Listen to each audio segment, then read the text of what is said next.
வணக்கம். அனைவரையும் ஆரோக்கியம் நிகழ்ச்சிக்கு வரவேற்கின்றோம். ஒவ்வொரு வாரமும் நாங்கள் ஆரோக்கியம் நிகழ்ச்சியில் எங்களுடைய உளம் மற்றும் உடலில் ஏற்படக்கூடிய பிரச்சனைகள் என்னவாக இருக்கின்றன, அதற்கான தீர்வுகள் குறித்து பேசி வருகின்றோம். இன்றைய ஆரோக்கியம் நிகழ்ச்சியிலும் நாங்கள் மிக முக்கியமான விடயம் குறித்து பேசப் போகின்றோம். சத்திர சிகிச்சையில் காணப்படக்கூடிய சவால்கள் என்னவாக இருக்கின்றன என்பது தொடர்பாகத்தான். பல வகையான சத்திர சிகிச்சைகள் காணப்படுகின்றன. ஒரு நோயாளருக்கு சத்திர சிகிச்சை தான் செய்ய வேண்டும் என்கின்ற ஒரு சூழல் உருவாகும் பட்சத்தில் வைத்தியசாலையில் காணப்படக்கூடிய சட்டத்திட்டங்கள் என்னவாக இருக்கின்றன, அதனை நாங்கள் எவ்வாறு கையாள்வது என்பது தொடர்பாகத்தான் இன்றைய தினம் நாங்கள் பேசப் போகின்றோம். எம்மோடு இணைந்திருக்கின்றார் சத்திர சிகிச்சை நிபுணர், கொழும்பு தேசிய வைத்தியசாலை வைத்தியர் ஆதவன் அவர்கள். வணக்கம். வணக்கம். உங்களை நாங்கள் ஆரோக்கியம் நிகழ்ச்சிக்கு வரவேற்கின்றோம். இன்றைய தினம் நாங்கள் முழுமையாக சத்திர சிகிச்சையை எப்படி கையாள்வது, ஒரு நோயாளராக நாங்கள் எப்படி அதற்கு முகம் கொடுப்பது, வைத்தியசாலையில் காணப்படக்கூடிய விடயங்கள் என்னவாக இருக்கின்றன என்பது தொடர்பாகத்தான் பேசப் போகின்றோம். பொதுவாக சத்திர சிகிச்சை என்றாலே பாதுகாவலர் ஒருவர் தேவைப்படுகின்றார் ஒரு நோயாளருக்கு. அவருடைய கையொப்பத்தை பெற்றதன் பின்னராகத்தான் அந்த சிகிச்சை என்பது வழங்கப்படுகின்றது. அந்த அளவில் இன்றைய காலகட்டத்தை பொறுத்தமட்டில் பலர் தனிமையில் இருக்கக்கூடியவர்களாக இருக்கின்றார்கள். கணவனோ அல்லது மனைவியோ தொழிலுக்காக வெளிநாடு செல்லக்கூடியவர்களாக இருக்கலாம். முதியோர் இல்லங்களில் இருக்கக்கூடிய நபர்கள், சிறுவர் இல்லங்களில் இருக்கக்கூடிய நபர்கள் இருக்கின்றார்கள். இவர்களுக்கு சத்திர சிகிச்சை என்கின்ற ஒரு விடயம் தேவைப்படும் பட்சத்தில் எவ்வாறான வழிமுறைகள் வைத்தியசாலையில் முன்னெடுக்கப்படுகின்றன? சத்திர சிகிச்சை என்றாலே ஈவன் எந்த ஒரு நாங்கள் ஆரம்பத்திலே பார்த்தாலும் நோயற்ற வாழ்வே குறைவற்ற செல்வம்னு சொல்லுவோம். நோய் இல்லாமல் இருக்கிறதா நல்ல. அதிலேயும் சாதாரணமான நோய்களுக்கு பெரும்பாலும் உங்களுடைய குடும்ப வைத்தியர் மூலமான சில மருந்து மாத்திரைகள் மூலம் அல்ல கை மருந்துகள் மூலம் அது குணமாகிவிட்டால் அது ஒரு பெரும்பாலான நோய்கள் அப்படித்தான் நடக்கின்றன. சாதாரண வைரல் காய்ச்சலாக இருக்கலாம். இதுக்கு பிறகு சில நோய்களுக்கு நாங்கள் ஹாஸ்பிட்டல் வைத்தியசாலையை நாடி வைத்தியசாலை அட்மிட் பண்ணி ட்ரீட்மெண்ட் எடுக்க வேண்டிய கட்டங்கள் இருக்குது. இதுலேயும் எங்களுடைய செக்ஷன் இந்த சத்திர சிகிச்சைங்கிறது ஒரு பிரச்சனையான செக்ஷன் தான். அது எங்களை பொறுத்தவரை அதிலேயே இருக்கிறபடினால எங்களுக்கு அது தெரியலையோ என்னவோ. ஆனால் பேஷண்ட்ஸுக்கு ஒரு ஆப்ரேஷன்ன்ற விஷயம், டாக்டர் சர்ஜனை பார்க்கணும், ஆப்ரேட் பண்ணணுமாமன்ற ஒரு கதை அந்த சொல்லு பாவித்த உடனே அவர்களுக்கு பயம், அதற்குரிய பேக்ரவுண்ட் ஒரு பிரச்சனையாக அது சவாலாகவே மாறிவிடுகிறது. ஆனப்படினா அதில் எந்த விதமான ரெண்டாவது கருத்துக்கு இல்லை. நான் அது ஒரு நோயாளி என்ற முறையில் நானும் ஒரு நோயாளியாக இருந்தால் எப்படி இருப்பேன்னு யோசித்து பார்க்கும்போது எங்களுக்கு அது பெரும்பாலான சர்ஜர்களுக்கு அது விளங்கும்.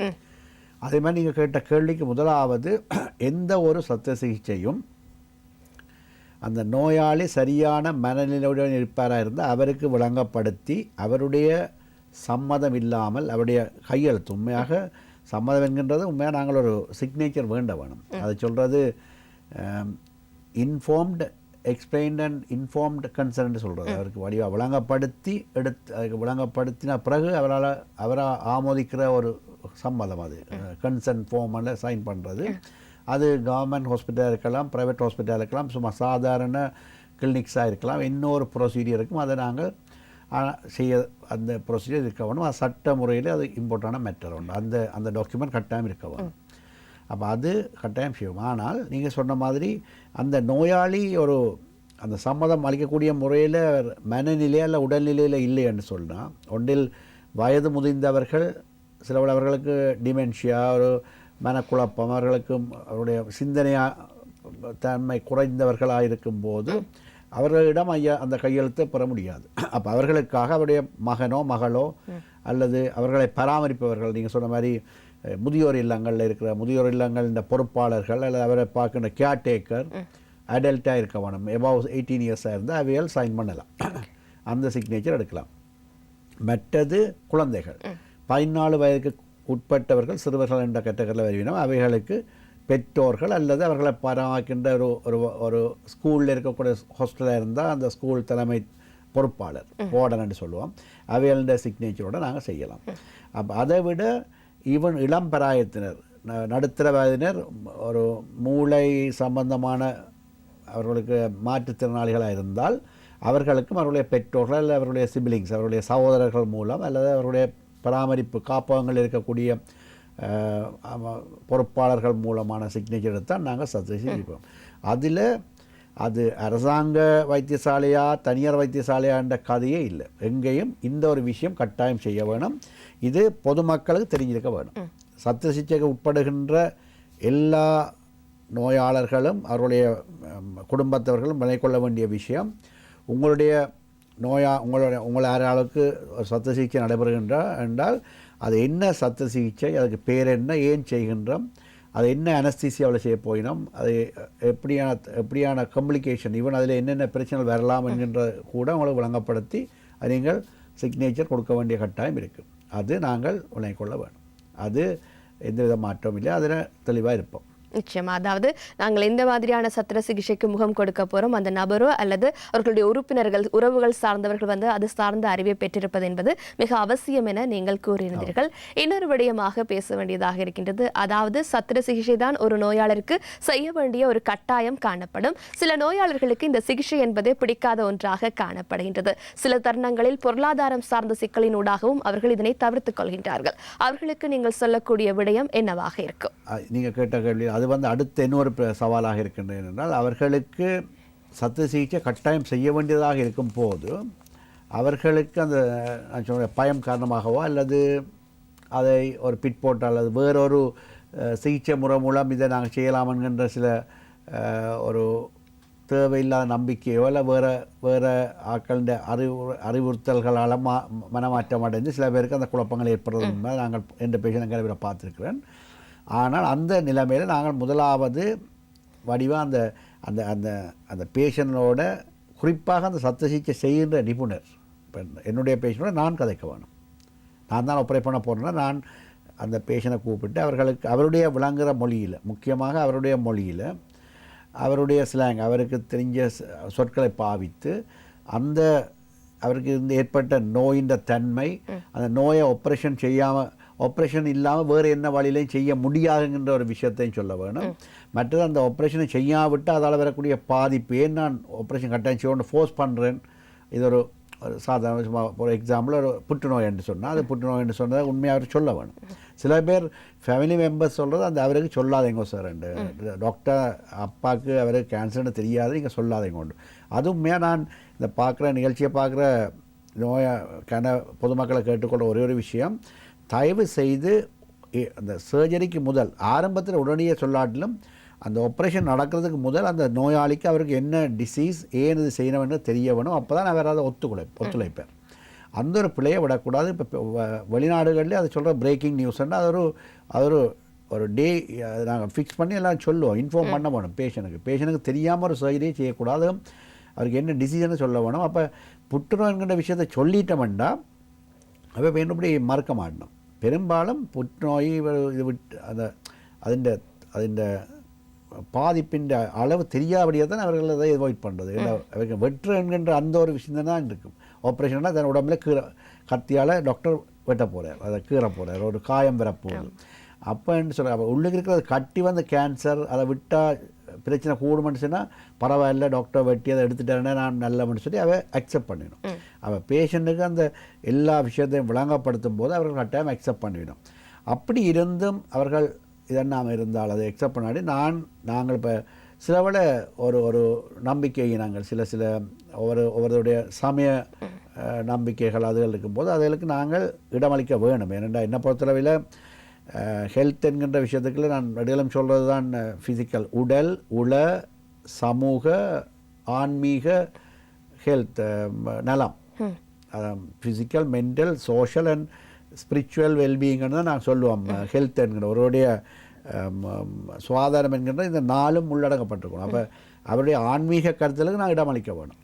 அவர் இந்துவாக இருக்கலாம், பௌத்தனாக இருக்கலாம், முஸ்லீமாக இருக்கலாம், கிறிஸ்டினாக இருக்கலாம், எந்த ஒரு பிலீவராக இருக்கலாம்.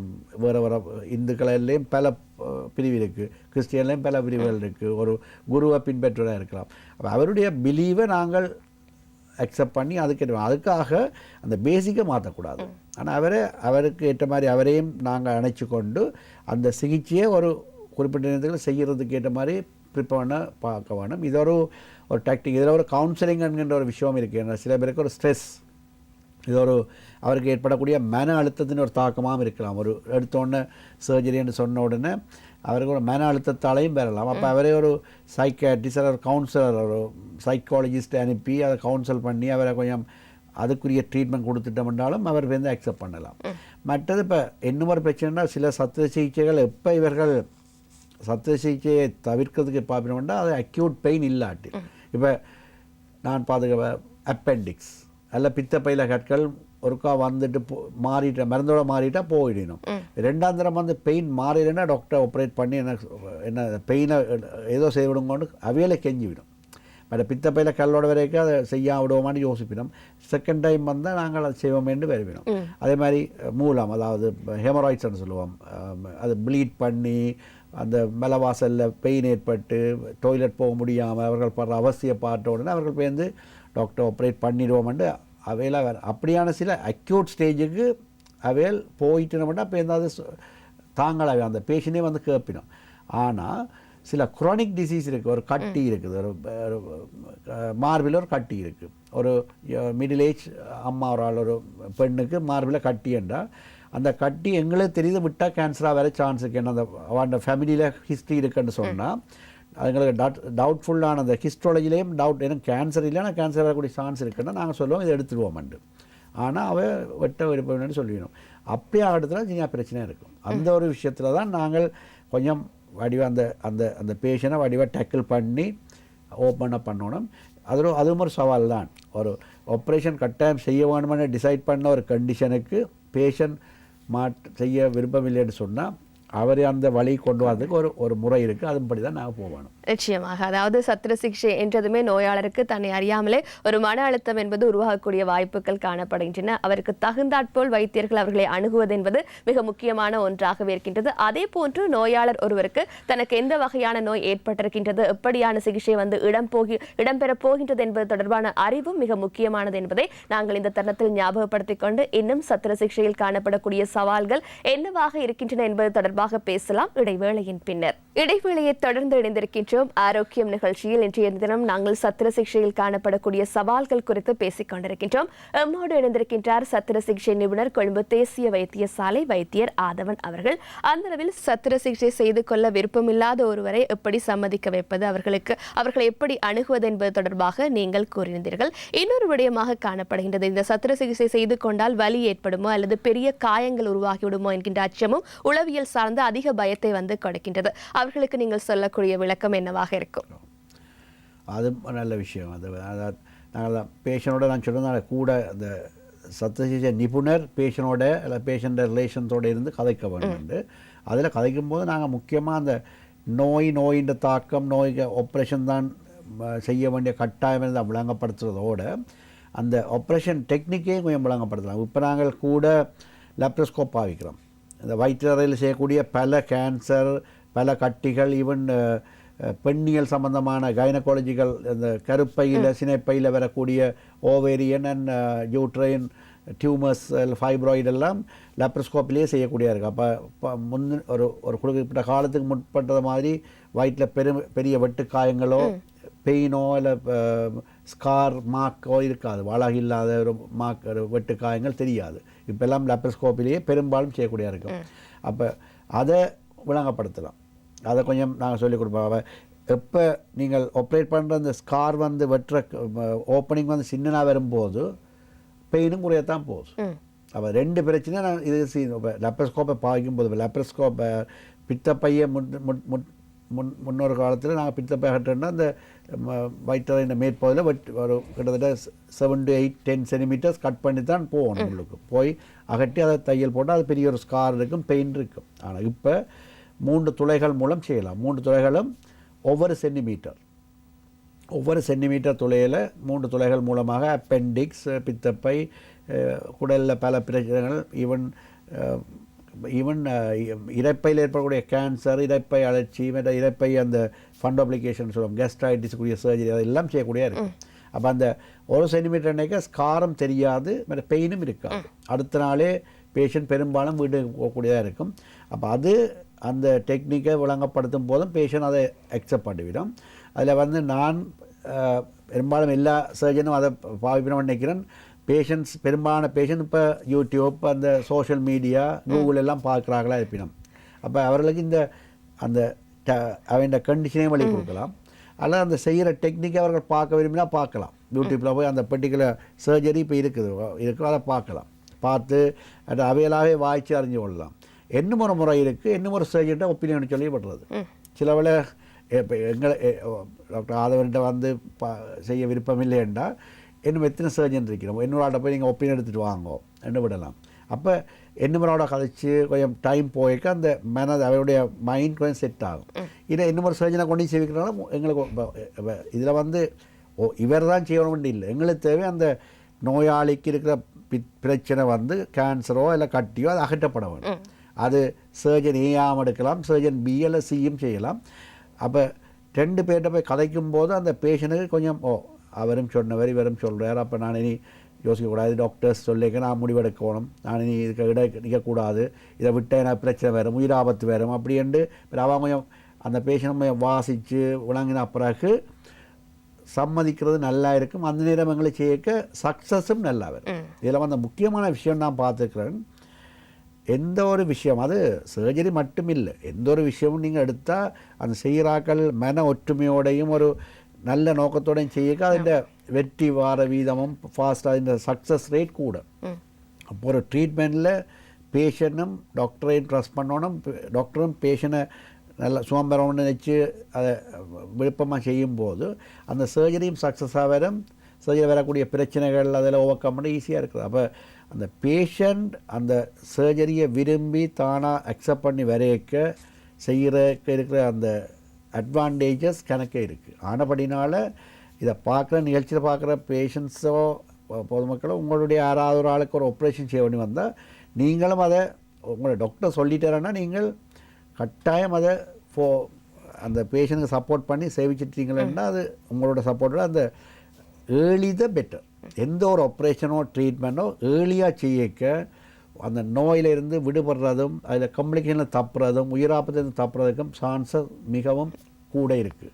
அதை விளங்கி கொண்டோம்னா சரி. அப்போ நீங்கள் கேட்ட மாதிரி நாங்கள் அந்த பெயினையும் ஸ்காருக்கும் முக்கியமான முடிவு லேப்ரோஸ்கோப். இப்போ மினிமல் எக்ஸசன் இருக்குது, ஈவன் ஓப்பன் பண்ணங்க இப்போ நாங்கள் சின்ன ஓப்பனிங் கூடாகவே செய்யக்கூடிய மாதிரியான பல லேட்டஸ்ட் டெக்னாலஜியும் இன்ஸ்ட்ருமெண்ட்ஸும் இருக்கிறபடினால லேப்ரோஸ்கோப் இல்லாமலும் எண்டோஸ்கோப் மூலமாக சில விஷயங்கள் செய்யலாம். எண்டோஸ்கோப்பி என்கின்ற மூலமாக வயிற்றறையில் உள்ளுக்கு சில இன்ஜெக்ஷன், சில ஈவன் மூலம் போன்ற சில ப்ளீடிங் ஏரியாவை நாங்கள் எண்டோஸ்கோப் மூலமாக இன்ஜெக்ட் பண்ணலாம், பேண்டிங் செய்யலாம்.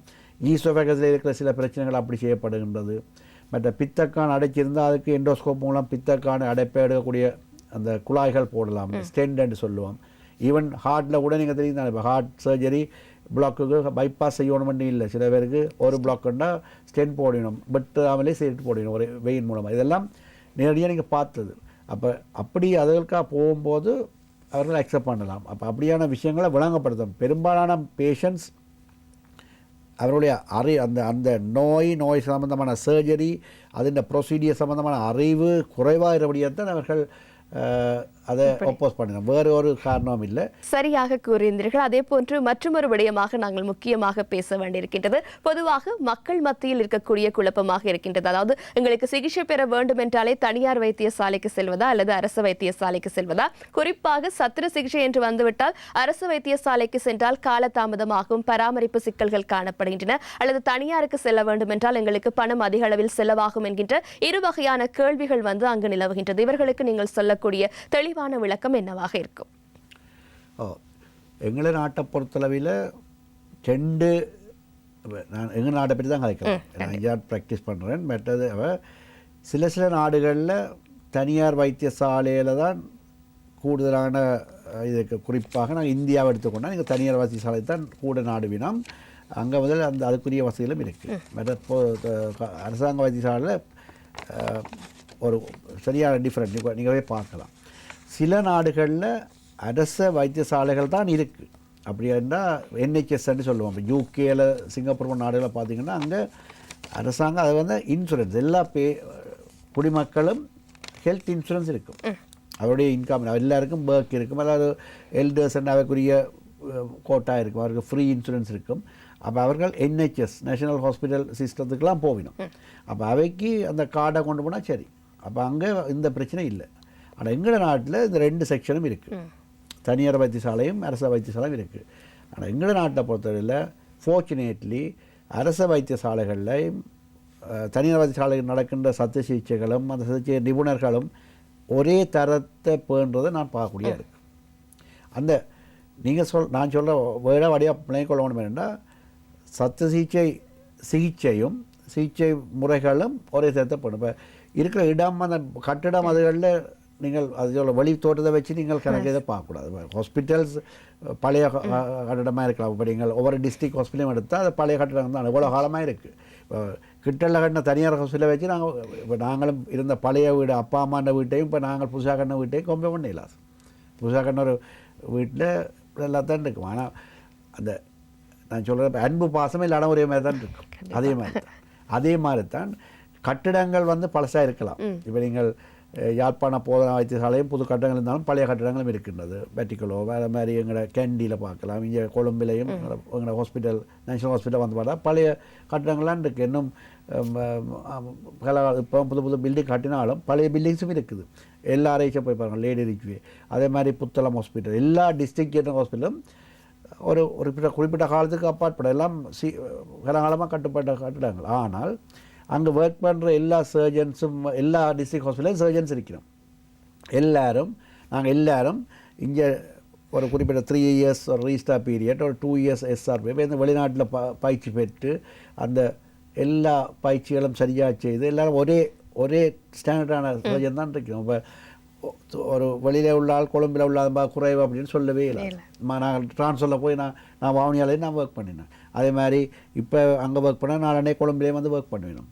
அப்போ அதில் ஒர்க் பண்ணுற சர்ஜன்ஸின் தரத்திலேயோ அந்த ஹாஸ்பிட்டலில் இருக்கக்கூடிய சத்திர சிகிச்சை முறைகளில் பாவிக்கின்ற சூச்ச மெட்டீரியல் லேப்ரோஸ்கோப் எல்லாம் சேம் ஒன்று தான் பாவிப்போம். அப்போ அதில் முக்கியமாக அப்போ தனியார் வைத்தியசாலையில் ஏதோ சத்திர சிகிச்சை முறைகளில் ஒரு ஸ்பெஷல் விஷயம் ஒன்று இருக்குது. அரசு வைத்தியசாலை அதுன்றது போய் அதில் நீங்கள் குழம்ப தேவையில்லை. 2வது விஷயம் அந்த நாள் பிந்துமன்கின்றது. அது நீங்கள் பயப்பட தேவையில்லை. ஏனென்றா ஈவன் நீங்கள் தனியார் வைத்தியசாலை போனாலும் உங்களோட ஹேர்னியால் ஒரு சாதாரண மார்பு கட்டின்னு சொன்னால் கேன்சர் இல்லாத கட்டின்னா நீங்கள் அவசரப்பட தேவையில்லை. நீங்களாக உங்களுக்கு ஒரு குறிப்பிட்ட டைமுக்கு செய்யணும். உங்களோட காசு வசதிக்கு நீங்கள் போய் செய்கிறீங்க. ஆனால் அதே பேஷண்ட் அரச வைத்தியசாலைக்கு வந்தால் ஒரு கிளினிக்கில் ஃபாலோ பண்ணிக்க இன்றைக்கு 30 பேஷண்ட் வரையின வேண்டாம். சாதாரணமாக போகிற 40 பேஷண்ட் காலமாக வரையின வேண்டாம். அதில் 5 பேர் கேன்சர் பேஷண்டாக இருக்கலாம். 5 பேர் சரியான சிவியர் பெயினோட அப்பெண்டிக்ஸ் அப்படி இருக்கலாம். அப்போ நாங்கள் அந்த 5 கேன்சரும் 5 அப்பெண்டிக்ஸையும் உடனடியாக அட்மிட் பண்ண வேணும். அப்பெண்டிக்ஸ் மற்றது பித்தப்பை ஏதாவது மூலம் அப்படியான உடனடியாக செய்வோம். கேன்சருக்குரியாக வீட்டை அனுப்பாமல் டெஸ்ட் பண்ணி நெக்ஸ்ட் வீக்கில் ஏர்லியாக செய்வோம். மற்றது ஹேர்னியா ஒரு பிரெஸ்ட்டில் ஒரு கட்டி இருக்குது, அது சாதாரண கொழுப்பு கட்டி ஒரு மாதத்துக்கு அப்புறம் டேட் கொடுப்போம். அப்படி தான் செய்யலாம். இப்போ 30 பேரை அட்மிட் பண்ணி செய்யலாம்.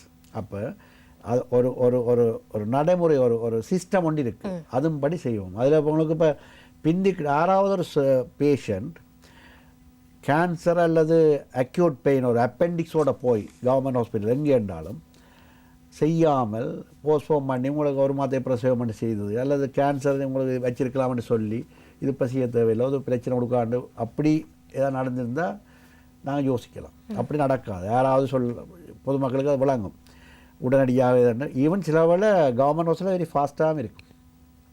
சிலவில் டாக்டர் மகாராமாய் போய் டெஸ்ட்டுகள் அது. அப்போ ஆனால் ப்ரைவேட் செக்டருக்கு போனால் என்னென்னா எல்லா விஷயத்துக்கும் நீங்கள் உங்களோட சைடில் உங்களோட விருப்பமான டைமாக போடலாம். அது நான் சொல்ல உங்களோட வசிக்கிறப்ப உங்கள்கிட்ட பண வசதியோ இல்லை இன்சூரன்ஸ் இருக்குன்னு சொல்கிறேன், காப்புறுதி இருக்க வேண்டாம் மெடிக்கல், அதை நீங்கள் பாவிச்சு கொள்றதில் நான் இப்படின்னு சொல்ல மாட்டேன். அப்போ தான் நாங்கள் பண வசதி குறைந்தவர்கள் ஒரு இன்சூரன்ஸ் இல்லாதவர்களுக்கு நாங்கள் கவர்மெண்ட் ஹாஸ்பிட்டலையும் இடவசதியை கூட செய்யலாம். பண வசதி உள்ளவர்களும் அங்கே வரணும்னு நான் சொல்லல, அதுக்கு அப்படி தேவையில்லை. தனியார் வைத்தியசாலையில் போகக்கூடியவர்கள் அங்கே போகலாம். பண வசதியை இருந்தவர்கள் மற்றது காப்புறுதி செய்தவர்கள் அங்கே போகலாம். அவர்கள் இன்சூரன்ஸ் தான் அங்கே போய் செய்யலாம். கவர்மெண்ட்டில் செய்யணும் இல்லை. ஆனால் அதுக்காக நான் கவர்மெண்ட்டில் பார்க்க இங்கே ஏதோ நல்லது செய்கிறோம் உங்களோட விருப்பத்தான டேட்டுக்கு அதில் செய்யலாம் உங்களோட விருப்பம். ஆனால் கவர்மெண்ட் ஹாஸ்பிட்டலுக்கு வந்தால் அந்த சிஸ்டத்தை ஃபாலோ பண்ணணும். அங்கே ஒரு கேன்சர் இல்லாத ஒரு சின்ன கட்டியை நாளைக்கு எனக்கு எடுத்து விடுங்கன்னு ஃபோர்ஸ் பண்ணக்கூடாது. அப்போ அங்கே நாங்கள் ப்ரையாரிட்டி பேசி தான் கொடுப்போம். அதில் இன்ஃப்ளூயன்ஸ் ஒரு பிழையான இன்ஃப்ளூயன்ஸ் அது ஒரு பெரும்பாலும் அந்த சிஸ்டம் குழம்பாமல் போய்கொண்டிருக்கு. அது நீங்கள் வடிவாக உங்களுக்கு எல்லாருக்கும் கிளினிக் போய் நீங்கள் உங்களுக்கு தெரியும். மற்ற ப்ரெஷர் டயபெட்டிக் சத்திய சிகிச்சை மட்டும் அல்ல, மற்ற கிளினிக் போகிறவர்களும் அவங்க தெரியும். ஒரு மாதம் போவீங்கள், போய் கூட செக்அப் பண்ணுவினோம், என்னென்ன டெஸ்ட் செய்வீங்கள், அந்த மருந்துகள் கொடுப்பினோம், பார்ப்பீங்கள், ஏதாவது பிரச்சனை இருந்தால் அவங்கள இதோட அட்மிட் பண்ணி செய்வினோம், அதெல்லாம் நடக்குது. ஆனபடியாக இந்த கொஷன் நான் பொதுமக்கள் மத்தியில் இருக்கிற இந்த குழப்பம் இல்லாமல் போக வேணும். நீங்கள் நான் பார்த்து என்னென்னா கணவர் எங்களோட அரசாங்க வைத்தியசாலையில் சரியாக பயன்படுத்துகிற மாதிரி தெரியல. கணவர் அங்கே வர சொன்னாலும் வர்ற மாதிரி தெரியல. அதான் நான் எனக்கு இருக்கிற பிரச்சனை. தனியார் வைத்தியசாலையெல்லாம் செய்யலாம்னு மாதிரி வரையணும். அங்கே வந்துட்டு எங்களை கொஞ்சம் எந்த நேரம் வரலாம், விசிட்டர்ஸ் வரலாம், பேஷண்டோட நிற்கணும், அப்படியெல்லாம் இருக்குது. அப்போ அந்த பிரச்சனைகள் நீங்கள் சிலதுகளை நாங்கள் இப்போ கூழுக்கு மாதம் மீசைக்கு மாதம் இருக்க இல்லாது, எல்லாம் 100% நாங்கள் சர்டிஃபை பண்ணிடலாது. சில இதுகள் விட்டு அங்கே விசிட்டிங் ஹவர்ஸை நீங்கள் இப்போ தனியார் வைத்தியசாலையில் ஒவ்வொரு அறையில் ஒரு பேஷண்ட் இருப்பினோம். அப்போ அவருக்கு விசிட்டர்ஸ் 2 பேர் நிற்கிறேன்னா நிற்கலாம் ரூமில். எங்களோட கவர்மெண்ட் ஹாஸ்பிட்டலில் ஒரு வார்டில் 30 கட்டில் இருக்க வேண்டாம், 30ல் 25 பேஷண்ட் இருந்தாலும் ஒவ்வொருத்தரோட 2 பேரை ஒவ்வொரு தடவை விட்டால் அந்த வார்ட் முழுதும் பேஷண்ட்ஸும் அவன் ரிலேஷன்ஸும் ஆக்சிஜனும் இருக்காது, இனி வாஷ்ரூம் அது அந்த அவன் பேஷண்ட்ஸு தான் கூடாது. அப்போ விசிட்டிங் ஹவர்ஸ் ஒரு கண்ட்ரோல் இருக்கத்தான் வேணும். ஒரு விசிட்டிங் ஹவர்ஸ்லாம் வந்து பார்க்கலாம், போகலாம். இரவில் தங்குறேன்டா ஏதாவது தேவைன்னா தான் தங்கணும். மற்றபடி அங்கே தாதி மாதிரி இருக்கிறோம், சிற்றூழியர்கள் இருக்கிறோம் ஒவ்வொரு வார்ட்லையும், அவையில் பார்ப்பினோம். அவர்களுக்கு தேவையான உணவு வீவும் ஃப்ரீயாக கொடுப்பாடும். நீங்கள் வீட்டிலேருந்து கொண்டாடலும் கவர்மெண்ட் ஹாஸ்பிட்டலில் உணவும் கொடுப்பாடும், டீ எல்லாம் கொடுப்பாடும். அப்போ அது எல்லாம் இருக்கும்போது அது ஏன் நீங்கள் அந்த கேள்வி கேட்டது பொதுமக்கள் எனக்கு தெரியும். பொதுமக்கள் மத்தியில் அது ஒரு பெரிய ஒரு சந்தேகமும், கவர்மெண்ட் ஹாஸ்பிட்டல் போனால் பிந்துமோ, எங்களுக்கு கிளினிக் போகணும், லேட் ஆகும், அங்கே சில வடிவை செய்ய மாட்டோமோ, இல்லை அங்கே வந்து இவர் செய்வாரோ அவர் செய்வாரோ அப்படியெல்லாம் இருக்குது. இதில் வந்து இப்படி என்னென்னா ஒரு வார்டில் ஒரு கன்சல்டன் அவருக்கு கீழே ஒரு டீம் இருக்குண்டா அந்த கன்சல்டனுக்கு நடக்கிற எல்லா சர்ஜரியும் அந்த கன்சல்டன் சூப்பர்விஷன்லாம் நடக்கும். இப்போ எனக்கு கீழே செய்கிற சர்ஜரிஸில் எந்த ட்ரெயினி ஒரு ஆள் செய்கிறாருன்னா அவர் அதை செய்யக்கூடியதை அவர் செய்ய விடுவோம். அதில் வரக்கூடிய பிரச்சனை வந்தால் நான் தான் பார்க்க போகிறேன். அதில் வந்து கட்டாயம் நான் தான் முழுவதும் செய்யணும் மட்டும் இல்லை. சில சின்ன சர்ஜரிகள் எங்களுடைய ஜூனியர்ஸ் எங்களுக்கு கீழே ட்ரெயின் பண்ணப்பட்டதை தான் செய்வினோம். அப்போ அதுகள் இருக்குது. அது நாங்கள் எல்லா சின்ன சர்ஜரியிலேருந்து பெரிய கேன்சர் ரோகம் எல்லாம் சர்ஜரி செய்ய இயலாது. ஆனால் தனியார் வைத்தியசாலை நீங்கள் வந்தால் நீங்கள் தான் செய்யணும், நாங்கள் செய்யணும். அது வேறு பிரச்சனை. அது அப்படியான சில இதற்காக நீங்கள் மாற்றக்கூடாது. பெரும்பாலும் குறிப்பாக பண வசதி கொஞ்சம் திங்க் பண்ணவே தனியார் வைத்தியசாலையிலும் பார்க்க அரசு வைத்தியசாலை போகிறது நல்ல மேனா. அங்கே உங்களுக்கு சரியான கொடுக்க வேண்டிய சத்திய சிகிச்சைகள் சரியான நேரத்திலையும் எப்பப்போ கொடுக்கணும் கொடுப்பாடும். வேறு உங்களுக்கு ஃப்ரீ ஆஃப் சார்ஜ். உங்களுக்கு அந்த பணம் சம்பந்தமான ஸ்ட்ரெஸ் இல்லை.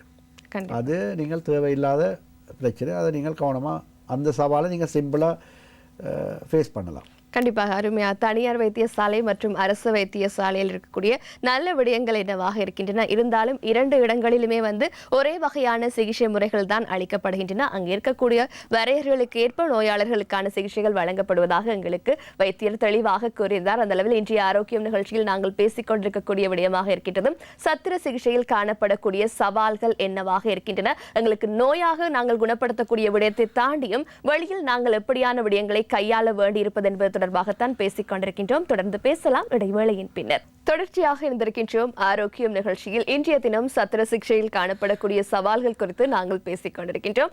எம்மோடு இணைந்திருக்கின்றார் சத்திர சிகிச்சை நிபுணர், கொழும்பு தேசிய வைத்தியசாலை வைத்தியர் ஆதவன் அவர்கள். அந்தளவில் அரசு வைத்தியசாலை மற்றும் தனியார் வைத்தியசாலையில் இருக்கக்கூடிய சிகிச்சை முறைகள் குறித்து நீங்கள் தெளிவாக கூறினீர்கள். இன்னொரு விடயமாக காணப்படுகின்றது, பொதுவாக சில நோயாளர்கள் இருக்கின்றார்கள், அவர்களுக்கு உடனடியாக சிகிச்சை செய்ய வேண்டும் என்று வைத்தியரை வற்புறுத்தக்கூடியவர்களாக இருப்பார்கள். அவர்களுக்கு சத்திர சிகிச்சை செய்ய வேண்டிய அவசியம் இருக்காது, ஆனாலும் நாங்கள் செய்தே ஆக வேண்டும் என்று அவர்கள் வந்து பிடிவாதம் பிடிக்கக்கூடியவர்களாக இருப்பார்கள். இதை நீங்கள் எப்படி பார்க்கின்றீர்கள்? அவர்களுக்கு சொல்லக்கூடிய விளக்கம் என்னவாக இருக்கும்? இதெல்லாம் 2 விதமான அகலை நானும் சந்திச்சிருக்கிறேன். நீங்கள் சொல்கிற அகலை விளங்குது. சிலவரோ அடுத்த ஒரு கட்டியோ இல்லை இதாக இருக்கலாம், அது நாங்கள் டெஸ்ட் பண்ணி இது ஆப்ரேஷன் தேவையில்லை விட்டு பார்க்கலாம். மற்றது இது ஆப்ரேஷன் செய்தாலும் சில பிரச்சனைகள் வரலாம். சில ஸ்கார் அதுகள் அந்த இடத்துல வரக்கூடாது, முகத்தில் அல்லது இந்த நெஞ்சு பகுதி அதில் இருக்கும்போது சில அந்த ஸ்கீலாய்ட் வரலாம். அதை நாங்கள் அவாய்ட் பண்ணோம், தேவையில்லாமல் வெட்ட வேணான்னு சொல்லுவோம் நாங்களும். இல்லை ஈவன் கொஞ்சம் டிலே பண்ணிச்சோம், அவசரப்பட வேணான்னு சொல்லிக்க அவைகள் இல்லை டாக்டர் இதை செய்து விடுங்கன்னா பயமாக இருக்கண்டு போயவர்களை மேலே திருப்பி வரவினோம். செய்யும் டேட்டை தாங்கணும். அப்போ சில அது ஆபத்து மாதிரி இருந்தாலும் ஃபோர்ஸ் பண்ணுற மாதிரி இருக்கும்.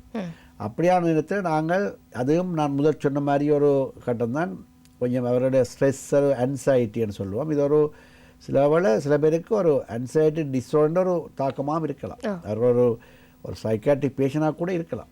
நாங்கள் அதையும் விளங்கிக் கொள்ள வேணும். எடுத்தோன்னே எல்லாரையும் நாங்கள் அப்படி சொல்லக்கூடாது. ஒன்றும் உடம்பில் ஒரு ஆப்ரேஷன் செய்யறதுக்கு ஒரு இண்டிகேஷனும் இல்லாமல் டாக்டர் இதில் கட்டி மாதிரி தான் விளங்குது நீங்கள் வெட்டுங்கன்னு சொல்லிக்கு நான் கட்டாயம் டெஸ்ட்டுகள் செய்வோம், ஸ்கேன் பண்ணுவோம், சிடி ஸ்கேன். அதால் என்ன பிரச்சனைன்னா அந்த பேஷண்ட் தேவையில்லாமல் டெஸ்ட்டுகளை செய்து வீணாக பண விரயமும் அல்லது சில ஒரு எக்ஸ்ரே எடுக்க எக்ஸ்ரேல எக்ஸ்போஸ் பண்ணப்படும். உங்களுக்கு தெரியல ஒவ்வொரு எக்ஸ்ரே சிடி ஸ்கேன் இதெல்லாம் செய்கிற எல்லாம் அதுகளின் தாக்கங்கள் இருக்குது. அந்த ரேடியேஷன் பட் ஒரு காலம் நாங்கள் பிளட் எடுத்து இன்ஃபெக்ஷன் போகலாம். சும்மா தேவையில்லாத இன்வெஸ்டிகேஷனும் செய்யக்கூடாது. அப்போ எல்லாம் செய்து எல்லா டெஸ்ட்டையும் செய்து நெகட்டிவ் வந்தால் பிறகும் பேருந்தும் வரைக்கும் நான் கட்டாயமாக ஒருக்கா சைக்காட்ரிக்ஸ் அல்லது சைக்காலஜிஸ்டோ ஒரு கவுன்சிலிங் அனுப்புவேன்.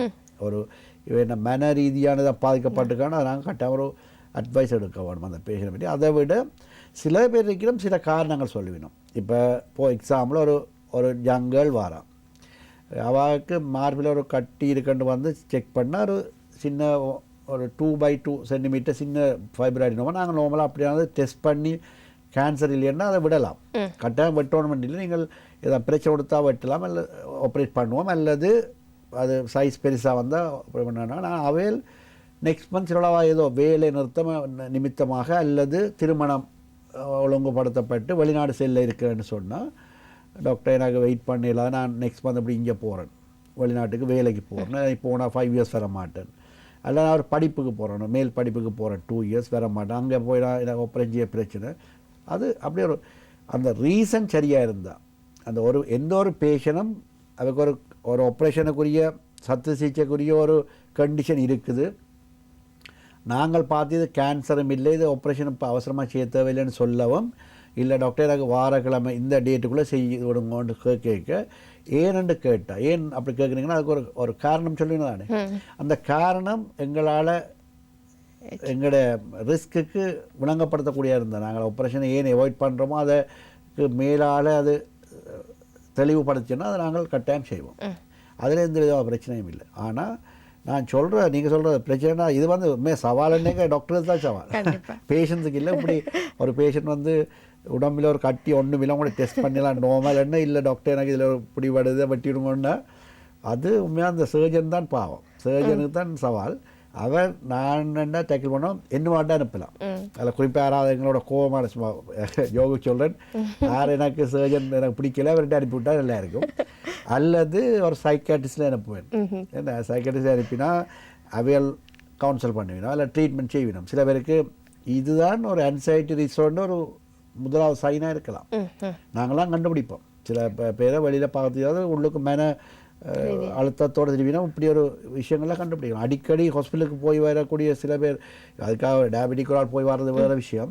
சில பேர் ஒன்றும் இல்லாமல் ஒரே பேஷண்ட் திருப்பி போய் ஹாஸ்பிட்டலில் காட்டுறது அவன் மன அழுத்தங்கள் அதுக்குரிய காரணம். அது டிப்ரெஷன் ஒரு இது. அது நான் கூட பார்த்துக்கிறேன். சில வயது போனவர்கள் வயோதிபர்கள் தனியாக இருப்பவர்கள் சில பேர் அதுக்கு ஒரு ஹாஸ்பிட்டலுக்கு போய் டாக்டரோட காய்ச்சிட்டு வந்தால் அது ஒரு ரிலாக்ஸ் அவைட உண்மையாக வருத்தம் ஒன்றும் இருக்காது. சும்மா இருக்க ப்ரெஷரை பார்த்து காய்ச்சிட்டு வர்றது அது உண்மையாக நல்லா that is in a way is good. ஆனால் அதில் சர்ஜரியை செய்யுங்கொண்டு ஃபோர்ஸ் பண்ணுறது அதெல்லாம் டூ மச். அதுதான் பிரச்சனை. சும்மா ஒரு பிளட் டெஸ்ட் பண்ணி ஒரு செக்அப் செய்யுங்க டாக்டரை பார்க்கண்டா ஒரு 1 மந்த்தோ 3 மந்த். ஆனால் இப்போ ஒவ்வொரு கிழமையும் போய் பிறகு அது நாங்கள் திங்க் பண்ணணும் இந்த அம்மாவுக்கு மன ரீதியான தாக்கம் ஏதோ இருக்குன்னு சொல்லி அதை பின்புலத்தை கண்டுபிடித்து அதுக்குரிய ட்ரீட்மெண்ட் கொடுக்க வேணும். அப்போ அதுவும் ஒரு சவால் தான். அது நாங்கள் வேறு விதமாக டேக்கிள் பண்ணணும். அது சத்து சிகிச்சை பிரச்சனை அல்ல, சத்து சிகிச்சையாளருக்கு வரக்கூடிய பிரச்சனை. நோய் குறித்த பயமும் உயிர் குறித்த பயமும் இப்படியான வற்புறுத்தலை ஏற்படுத்துகின்றது.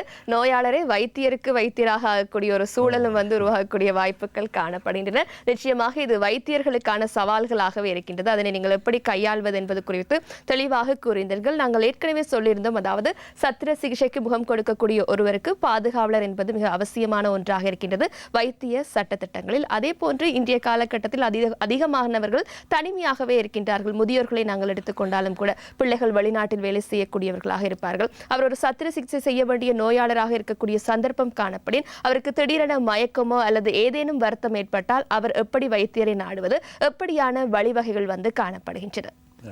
அது மாதிரி நல்ல இது ஒரு முக்கியமான சவால்.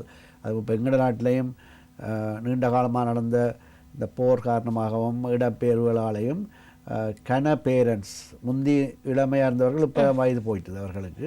அவர்களுடைய பிள்ளைகள் வெளிநாடுகளில் செட்டில் ஆகிட்டோம். அப்போ அவர்கள் இங்கே ஒன்றில் அவருடைய தனித்தனி ஃப்ளாட்டுகளில் இல்லை தனித்தனி வீடுகளில் பெரிய ஒரு வீட்டில் 2 பேர் இருக்கணும், அல்ல தனியாக இருப்பினோம் ஒரு சர்வெண்டோட ஒரு உதவியாளரோட, அல்லது எல்டர்ஸ் ஹோமில். இது முதியோர் இல்லம் என்கின்றது எங்களோட நாட்டுக்கு நான் நாங்கள் நெச்சு பார்க்காத ஒரு விஷயம் உருவாக்கப்பட்டிருக்கு. வெளிநாடுகளில் வெல் எஸ்டாப்ளிஷ்ட் எல்டர்லி ஹோம், அதில் லோ எல்லாம் இருக்குது. ஆனால் எங்களோட நாட்டில் எல்டர்லி ஹோம்ஸ் இருக்குது. அந்த லோ சட்ட ஒழுங்குகள் எவ்வளவு நடைமுறைப்படுத்துன்னு எங்களுக்கு தெரியல. ஆனாலும் நீங்கள் சொன்ன மாதிரி அப்படி தனிப்பட்ட முறையில் இருப்பவர்களுக்கு தனியாக வீடுகளாக அல்லது எல்டர்ஸ் ஹோமாக இருப்பவர்கள் ஏதாவது திடீர்னு விபத்துக்கள் ஏற்பட்டால், முதலாவது நான் எப்பவும் சொல்கிறது போல் எந்த ஒரு விபத்தும் அரச வைத்திய எங்களோட அட்சன் சர்வீஸ், இப்போ கொழும்புன்னு சொன்னால் கொழும்போவில் அட்சன் சர்வீஸ், இல்லை கொழும்பு தேசிய வைத்திய அட்சன் சர்வீஸ் போகலாம். அல்லது எந்த ஒரு டிஸ்ட்ரிக்ட்லேயும் அந்த டிஸ்ட்ரிக்ட் ஜெனரல் ஹாஸ்பிட்டலில் முன்னுக்கு ஒரு அட்சன் சர்வீஸ் இருக்குது, அட்சன் எமர்ஜென்சி யூனிட் இருக்குது. அங்கே கூட்டிகிட்டு போனால் அவர்கள் தேவையான வசதியை செய்வினோம். அதை நீங்கள் சொன்ன மாதிரி அந்த பெர்மிஷன் கொடுக்குறது, ஏதாவது சர்ஜரி ஆக்சிடெண்ட்டில் வரக்கூடிய இவனோட சின்ன ஸ்டிச் போடுறது, அட்மிட் பண்ணுறது, ஏதாவது ஒரு விரல் எடுக்க வேண்டி வந்தால், கால் எடுக்க வேண்டிய ஆக்சிடெண்ட்டில் ஒரு பகுதி அகற்ற வேண்டிய கட்டங்களுக்கு அந்த கன்சென்ட் கொடுக்கறதுக்கு, அந்த முதியவருக்கு மனநிலை டிமென்ஷியான்னு சொல்ல அவர்களுக்கு என்ன சொல்கிறது மறதிகள், அவருடைய psychologically they are not fit, அவர்கள் ஃபிட்டில் சைன் பண்ணுறதுக்கு விளங்கித்தான் சைன் பண்ண வேணும் என்றால் அந்த அவரை கூட்டிச் சென்ற உதவியாளர் அல்லது அந்த முதியோர் இல்லத்து பொறுப்பாளர் சைன் பண்ண வேணும். இப்படியான கட்டத்தில் நான் இது ஒரு விண்ணப்பமாக கூட விடலாம் இந்த நிகழ்ச்சி. இதில் தயவு செய்து யாராவது அப்பா அம்மா இங்கே தனியாக இருக்கிற மட்டும் சொன்னான், அவருடைய பிள்ளைகளை ஒரு ஆள் தானும் இல்லாமல் தனியாக இருக்கிறோம், அட்லீஸ்ட் உங்களோட வீட்லேயோ அல்லது முதியோர் இல்லத்தில் விட்டிருந்தால், நீங்கள் வெளிநாடுகளில் உங்களுடைய குடும்ப நலனுக்காக உங்களுடைய பிள்ளைகளுக்காக இருப்பீர்கள்னால் அதில் ஒரு பிழைவில் இருக்கலாம், நீங்கள் காசு அனுப்பி கொண்டிருப்பீர்கள். ஆனால் இப்படி ஒரு நிலைமை ஏற்பட்டால் தயவு செய்து உங்களுக்கு வரக்கூடிய மாதிரி இருந்தால் கட்டாயம் வர வேணும். ஒரு 5 பிள்ளைகளும் வர வேண்டிய அவசியம் இல்லை, சில வேளை 5 பேரும் வர்றது அதுவும் தேவையில்லாத பிரச்சனை. ஒரு ஆள் தன்னும் அந்த அவரோட நிற்க அதில் கன பிரச்சனைகளை அந்த டேக்கிள் பண்ணுறது ஈஸி. முதலாவது உங்களுடைய அப்பா அம்மான மனநிலையும் உடல் அந்த கண்டிஷனும் குணமாகிறது மிக விரைவாகும். உங்களுக்கு ஒரு நல்ல மன சந்தோஷம் வேணும். உங்களுக்கும் அங்கே இருந்தோண்டு நீங்களும் ஸ்ட்ரெஸ்ஸாக இருப்பீங்க, எனக்கு தெரியும். நீங்கள் வர முடியாத கண்டிஷனில் இருக்கிறீங்களோடையே உங்களுக்கும் தெரியாத ஸ்ட்ரெஸ்ஸாக இருக்கும். அப்பா என்ன நடக்குதோ அங்கே பக்கத்தில் பார்க்கணுமோ இல்லையோ, அப்படி நீங்கள் வந்தீங்கன்னா உங்களுக்கு நேராக நீங்கள் பார்ப்பீங்க. மற்றது பண விஷயமாக இருக்கலாம், லீகல் ப்ராப்ளமாக இருக்கலாம், மற்றது அப்பா தேவையான எந்த ஒரு விஷயத்தையும் அந்த மேக்ஸிமம் த பெஸ்ட் மேனேஜ்மெண்ட்டை நீங்கள் கொடுக்கக்கூடியா இருக்கும். டாக்டரோட நேரடியாக கதைக்கூடியா இருக்கும். டாக்டர்ஸுக்கும் மகளோட கதைக்கிற மாதிரி வராது. அவைகளை கூட்டி வர முதியோர் இல்ல பொறுப்பாளர் இல்லை பார்க்குற சர்வெண்ட் கேர்ளோ சர்வெண்ட் உதவியாளரோட கதைக்க அந்த அந்த இந்த ரெப்போ இருக்காது. அந்த சொல்கிற அதை நாங்கள் கனெக்ஷன் அது ஒரு மகள் கதை கேட்க எங்களுக்கும் விளங்கப்படுத்தலாம். அந்த சிக்னேச்சர் எடுக்கிறது ஒரு ஆப்ரேஷனை செய்ய போக எங்களுக்கு மனதுக்கு நல்ல திருப்தியாக இருக்கும். அதை தாக்கங்களை வழங்கப்படுத்தலாம். நான் உண்மையாக என்னுடைய பர்சனல் இதில் சொல்கிறேன். சில பேரண்ட்ஸ் இங்கே எல்டர்லி ஹோம்லேருந்து வந்தால் நான் அவருடைய மகளோட வாட்ஸ்அப் மூலமாக இப்போ அந்த கனெக்ஷன் இருக்கிறபடினா நாங்கள் தொடர்புன்னு கதைக்கிறேன். நான் சில பேர் வீடியோ காலில் கூட கதைச்சிருக்கிறேன். அந்த அவைகளை ரூமில் வச்சு அவைகளை எடுக்க சொல்லி கதைச்சிருக்கேன். ஏன்னா அது என்னுடைய திருப்திக்காகவும் நான் என்னுடைய இதை சரியாக செய்யணுன்றதுக்காகவும் அதே இதை நீங்கள் எல்லா பிள்ளைகளும் செய்யலாம். உண்மையாக நீங்கள் வெளிநாட்டில் இருக்கிறவர்கள் உங்களுடைய அப்பா அம்மா எல்லடிக்கும் இல்லை தனியாக இருப்பவர்கள் இருந்தால் இப்படியான ஒரு எமர்ஜென்சி ஏற்பட்டு ஒரு விழுந்தோ ஒரு சத்து சிகிச்சையோ ஆக்சிடெண்ட்டோ பட்டுட்டா அட்லீஸ்ட் ஒரு 1 வீக்கோ அந்த அக்யூட் ஸ்டேஜ் அந்த ஒரு குறித்த காலத்துக்காவது நீங்கள் வந்து நின்று அந்த பிரச்சனைகளை சர்வ் பண்ணிட்டு போனால் இந்த சவால் உண்மையாக சர்ஜனுக்கும் சவால் தான், உங்களுடைய அம்மா அப்பாவுக்கும் சவால், அந்த எல்டர்லி ஹோம் பொறுப்பாளர் என்ன எல்டர்லி ஹோம் பொறுப்பாளர் அங்கே இருக்கிற எல்லா எல்டர்ஸையும் பார்க்கணும். அவையெல்லாம் இப்போ சொல்லல. அது எனக்கு இப்போ ஒரு கால் எடுக்க சொல்லிக்க அது எல்டர்ஸ்க்கும் பொறுப்பால் சைன் பண்ணலாம். ஆனால் உள்ளுக்கு அவாக்கு இது மகன் பிஎஸ் வேறோ இல்லையோன்னு ஆனால் படினால நீங்கள் இப்படியான சொன்னதில் அந்த பிள்ளைகள் வந்து நிற்பது நல்லம். வர முடியாட்டில் நாங்கள் அதுக்குரிய சட்டங்களின் படி நாங்கள் போகலாம். மற்றது நீங்கள் இன்னும் ஒரு விஷயம் நான் சொல்ல வேணும் என்னென்னா, ஒரு தரம் இல்லாமல் வீட்டில் விழுந்து ஒரு ஆம்புலன்ஸ் கொண்டு வந்து அட்மிட் பண்ணிக்க தச்சுமா ஒரு கால்லையோ ஒரு ஆப்ரேஷன் ஒன்று செய்யணும். இல்லை லெப்ரோட்டமி இல்லை பிரெயினில் சேரும் உள்ளுக்கு ப்ளீட் பண்ணுறது பிரெயின் சர்ஜரி செய்யணும். அந்த இல்லாட்டி ஸ்ட்ரோக் ஆக்கிடும்னு சொன்னால் அதுக்கு நாங்கள் கன்சென்ட்டை சைன் பண்ண ஆக்களை பார்க்க தேவையில்லை. அது எமர்ஜென்சின்னு சொன்னால் 2 கன்சல்டன்ட் இப்போ நான் ஆப்ரேட் பண்ணுறேன்னா என்னோட அனஸ்தட்டிஸ் இருப்பினோம் அந்த 2 பேர் நாங்கள் சைன் பண்ணிவிட்டு நாங்கள் ஆப்ரேட் பண்ணலாம். அது சட்ட ரீதியாக அக்செப்ட் பண்ணப்பட்டது. அந்த பிரச்சனையும் இருக்காது. எங்களுக்குமே பேஷண்ட் எமர்ஜென்சின்னா எங்களுக்கு ஆக்கள் வரணுமெண்ட் எங்களுக்கு இல்லை. எங்களுக்கு பேஷண்ட்டை கொண்டு வந்துட்டால் நாங்கள் ஹாஸ்பிட்டலில் எதையும் செய்யலாம். ஆனால் பேஷண்ட்டுக்கு வரக்கூடியவர்கள் நெக்ஸ்ட்டு கிட்டோ அல்லது பிள்ளைகள் வந்தால் that is always the best. நிச்சயமாக. அதாவது எந்த நோயாளர்களுக்கும் உறவுகளின் அரவணைப்பு என்பது மிக அவசியமான ஒன்று. முதியோர் இல்லங்களில் இருக்கக்கூடிய பெரியவர்கள், தனித்து விடப்பட்ட பெரியவர்களுக்கு அது மிக அவசியமான ஒன்றாகவே காணப்படுகின்றது. அதுவே அவர்களை குணப்படுத்தக்கூடிய வாய்ப்பாக இருப்பதாகவும் வைத்தியர் அருமையாக கூறுகிறார். இன்றைய தினம் நாங்கள் ஆரோக்கியம் நிகழ்ச்சியில் சத்திர சிகிச்சையில் காணப்படக்கூடிய சவால்கள் குறித்து பேசிக் கொண்டிருக்கின்றோம். தொடர்ந்தும் பேசலாம் இடைவேளையின் பின்னர். தொடர்ச்சியாக இணைந்திருக்கின்றோம் ஆரோக்கியம் நிகழ்ச்சியில். இன்றைய தினம் எம்மோடு இணைந்திருக்கின்றார் சத்திர சிகிச்சை நிபுணர், கொழும்பு தேசிய வைத்தியசாலை வைத்தியர் ஆதவன் அவர்கள். நாங்கள் இன்று சத்திர சிகிச்சையில் காணப்படக்கூடிய சவால்கள் என்னவாக இருக்கின்றன என்பது தொடர்பாக பல விடயங்களை பேசிக் கொண்டிருக்கின்றோம். மிக முக்கியமாக சிலர் இருக்கின்றார்கள், வலியோடு வைத்தியசாலைக்கு செல்வார்கள். அங்கு வழங்கக்கூடிய மருந்துகளின் ஊடாக அந்த வலி குணமடையக்கூடிய வாய்ப்புகள் காணப்படுகின்றன. இருந்தாலும் சத்திர சிகிச்சை செய்ய வேண்டிய அவசியமும் காணப்படும். இவர்களுக்கு எப்படியான அறிவுரையை நீங்கள் சொல்லுவீர்கள்? இதற்கான விளக்கம் என்னவாக இருக்கின்றது? அதுவும் ஒரு கேட்டகரி தான். அது அக்யூட் பெயின் சொல்லுவோம். அது பெயினோடு இருக்க வீட்டில் இருந்து பார்ப்பினோம், துப்புரவு இல்லாமல் அட்மிட் பண்ணுவினோம். கட்டாயம் அட்மிட் பண்ணி நாங்கள் வந்த உடனே எங்களுக்கு உடனே தெரியும் இது யூரினில் இருக்கிற கல்லா அல்லது பித்தப்பையில் வரக்கூடிய கல்லா, அப்பெண்டிக்ஸா அல்லது குடல் ஏதாவது முறுக்குப்பட்டிருக்கா அல்லது குடல் ஏதாவது வெடிச்சிருக்கா அப்படின்னு பார்த்து டயக்னோஸ் தெரியும். அப்போ அதில் யூரினில் இருக்கக்கூடிய கல்லுன்னா மட்டும்தான் உடனடியாக ஆப்ரேட் பண்ணுறது இல்லை. அதுக்கு மட்டும் நாங்கள் மருந்து கொடுத்து, அதுவும் ஈவன் ஆப்ரேஷனில் இப்போ அந்த குழாய் மூலம் யூரித்ரோஸ்கோப்பி மூலம் அதை எடுக்கலாம். மற்றது அப்பெண்டிக்ஸ் இல்லை பித்தப்பையில் இருக்கக்கூடிய பிரச்சனை இல்லை குடல் லட்சம் வெடிச்சிருந்தால் குடல் முறுக்குப்பட்டு அது அந்த சுருக்கம் விடுபடாமல் விட்டால் கட்டாயம் 1 டேக்குள்ளே அது 24 ஆப்ரேஷன் பண்ண வேணும். ஆனாலும் நாங்கள் அந்த ஆப்ரேஷனுக்கு உடனடியாக தயார்படுத்தணும். பேஷண்ட்டை தியேட்டர் டைம் இருக்குது எங்களுக்கு. அது குறிப்பாக தனியார் அரச வைத்தியசாலைகளில், ஈவன் தனியார் வைத்தியசாலையில் பேஷண்ட்டை பாஸ்டிங் இருக்க வேணும். எமர்ஜென்சின்ட்டு உயிராபத்து வர்றதை மட்டும்தான் உடனடியாக எடுப்போம். மற்றதில் பேஷண்ட்டை கொஞ்சம் தயார்படுத்தி ஒரு 6 மணி நேரத்துக்கு பிறகு தான் எடுக்கக்கூடியதாக இருக்கும். அப்போ நாங்கள் பெயினுக்கு இன்ஜெக்ஷன் கொடுப்போம். பெயினை இல்லா பண்ணுறதுக்குரிய மாத்திரைகள், ஆன்டிபயோட்டிக்ஸ் எல்லாம் கொடுத்தோன்னே கட்டாயம் அந்த பேஷண்ட்டை பெயின் குறைஞ்சி நல்ல நார்மலுக்கு வந்துடணும். பெரும்பாலும் சில பேஷண்ட் அப்படியே பெயினுக்கு முதல் இருந்த மாதிரியே வந்துடணும். வந்தோடனே குறிப்பாக ஒரு யங் பாய்னு ஒரு 15-16 வயது ஒரு கேர்ளுண்டா அப்பெண்டிக்ஸ்ன்னு வைப்போம். அப்போ வரைக்கும் கத்தி கொண்டு வயது கொண்டு வந்து இன்ஜெக்ஷன் கொடுத்து சப்போஸ் ஏதாவது போட்ட உடனே பெயின் குறைஞ்ச உடனே இப்போ அம்மா வந்து டாக்டர் நீ ஆப்ரேஷன் பண்ணத்தான் வேணுமா, இப்படியே மருந்தோடய நான் வீட்டை கூட்டிகிட்டு போயிட்டு பேருந்து செய்வோமான்னு கேட்க தான் பிரச்சனை வரும். அது ஒரு சவால் தான். அது எங்களுக்கு தான் சவால். நீங்கள் நல்ல கொஷின் உண்டு. அதை கடை பேர் அப்படியே பார்த்துருக்கு. இது ஒரு பித்தப்பை கல் அல்லது யூரின் கல்லுன்னா நான் சொன்ன மாதிரி உண்மையாக என்ன ஒரு நாள் ஈவினிங் மட்டும் வச்சுருந்துட்டு திருப்பி வராமல்னா டேப்லெட்ஸோடய வீட்டை அனுப்பலாம். பேருந்து ஸ்கேன் பண்ணி அதுக்குரிய. ஆனால் அப்பெண்டிக்ஸ்ன்னு சொன்னால் அப்படி நாங்கள் உடனே அனுப்பிடலாது. ஏனென்றால் அப்பெண்டிக்ஸைட்டிஸ் ஆன்டிபயோட்டிக் கொடுத்தோடனே பெயின் கில்லர் கொடுத்தோடனே நல்லா குறையும். ஆனால் உள்ளுக்கு அந்த இன்ஃபெக்ஷன் இருக்கும். அப்போ நாங்கள் அதுக்கு இன்ஜெக்ஷனை கொடுத்தாலும் ஃபுல்லாக அது மாறாது. இது அந்த அப்பெண்டிக்ஸ் வெடிச்சதுண்டா அது பெரிய பாரதூரமான பிரச்சனையாக இருக்குது. ஆனப்படினால் இதிலேயே அப்படியே இன்றைக்கும் நாளை காலமே அதை லெப்ரோஸ்கோப் மூலமாக அல்லது ஓப்பன் பண்ணி அதை எடுத்து ஆக வேணும். அதை போய் நம்ம விளங்கப்படுத்தி அதை ஸ்கேன் பண்ணி அது பேரண்ட்ஸோடு அது ஒரு அந்த நிலைமையில் கட்டாயம் நீங்கள் கடைசி இது ஒரு அப்பெண்டிக்ஸ் கட்டாயம் ஆப்ரேட் பண்ணத்தான் வேணுமென்னு உங்களுடைய டாக்டர்ஸ் சொன்னால், உங்களோட ஹாஸ்பிட்டலில் உங்களோட சர்ஜன் சொன்னால் நீங்கள் அதை அந்த சொல்கிற அட்வைஸின் படி அதை செய்யத்தான் வேணும். நிச்சயமாக மருந்துகளுக்கு வலி குறைந்திருந்தாலும் கூட நீங்கள் அந்த அதான் நான் சொல்ல வேண்டாம். சில விஷயங்கள் நீங்கள் டாக்டரோட அல்லது ஆலோசித்து செய்யணும்.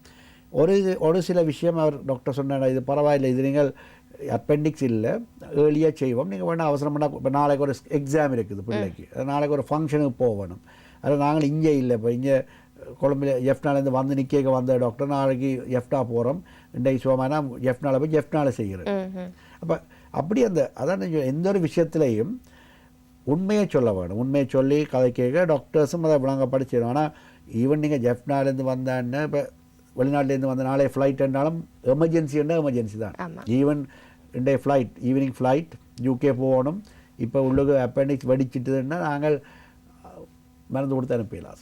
அது கட்டாயம் ஆப்ரேட் பண்ணி அந்த ஃப்ளைட்டை நீங்கள் போஸ்ட் பண்ண தான் வேணும். அப்போ அது டாக்டர் அந்த சர்ஜன் தான் டிசைட் பண்ணணும். அதை நீங்கள் ஃபாலோ பண்ணால் உங்களுக்கு நல்லவன் தான் நினைக்கிறேன். நோயாளியின் அவசரம் கருதி வைத்தியர் சொல்லக்கூடிய ஆலோசனையை கேட்டு நாங்கள் நடந்து கொள்வது என்பது மிக சிறந்த ஒன்று என நீங்கள் கூறியிருந்தீர்கள். இப்போ வரை நாங்கள் பேசிய விடயமாக இருக்கின்றது, சத்திர சிகிச்சையின் போது அல்லது முன்னரோ இப்படியான சவால்கள் வந்து காணப்படுகின்றது. நோயாளிக்கும் சரி வைத்தியருக்கும் சரி சத்திர சிகிச்சைக்கு பின்னராக இருக்கக்கூடிய சவால்கள் குறித்தும் பேச வேண்டியது மிக முக்கியமாக இருக்கின்றது. அவ்வாறான சவால்கள் என்னவாக இருக்கின்றன?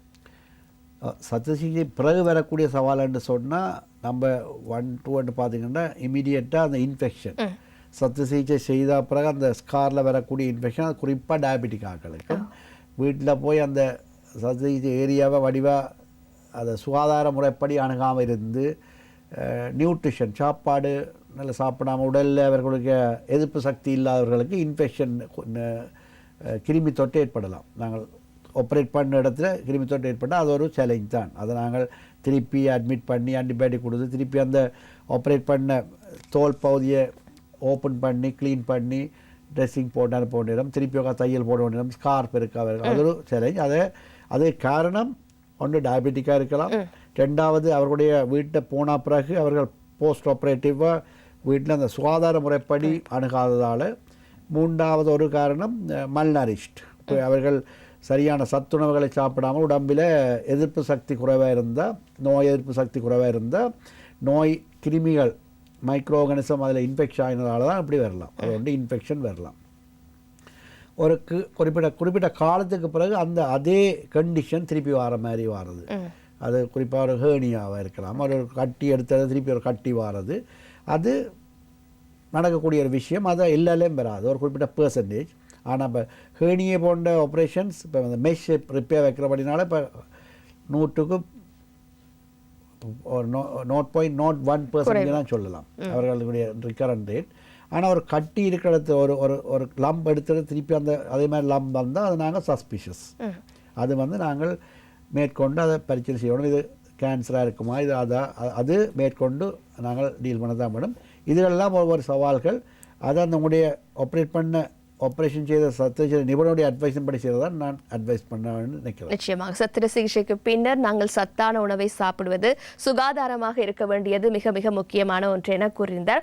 இன்றைய ஆரோக்கியம் நிகழ்ச்சியில் சத்திர சிகிச்சையில் காணப்படக்கூடிய சவால்கள் என்னவாக இருக்கின்றன என்பது தொடர்பாக எங்களுக்கு சத்திர சிகிச்சை நிபுணர் கொழும்பு தேசிய வைத்தியசாலை வைத்தியர் ஆதவன் அவர்கள் விளக்கமாக அறிவுரைகளை வழங்கியிருந்தார். அவருக்கு நாங்கள் எங்களுடைய சார்பாக நன்றியை தெரிவித்துக் கொள்கின்றோம். நன்றி. நன்றி, வணக்கம். இன்றைய ஆரோக்கியம் நிகழ்ச்சியில் ஒரு நோயாளர் சத்திர சிகிச்சைக்கு முன்னர் முகம் கொடுக்கக்கூடிய சவால்கள் என்னவாக இருக்கின்றன, வைத்தியரின் ஆலோசனையை கேட்டு நடந்து கொள்வதனூடாக கிடைக்கக்கூடிய பயன்கள் தொடர்பாக பல விடயங்களை நாங்கள் பேசியிருந்தோம். நிச்சயமாக இன்றைய ஆரோக்கியம் நிகழ்ச்சி உங்களுக்கு பயனுள்ளதாக அமைந்திருக்கும் என்ற நம்பிக்கையில் அடுத்த ஆரோக்கியம் நிகழ்ச்சியில் உங்களை நாங்கள் சந்திக்கின்றோம். நன்றி, வணக்கம்.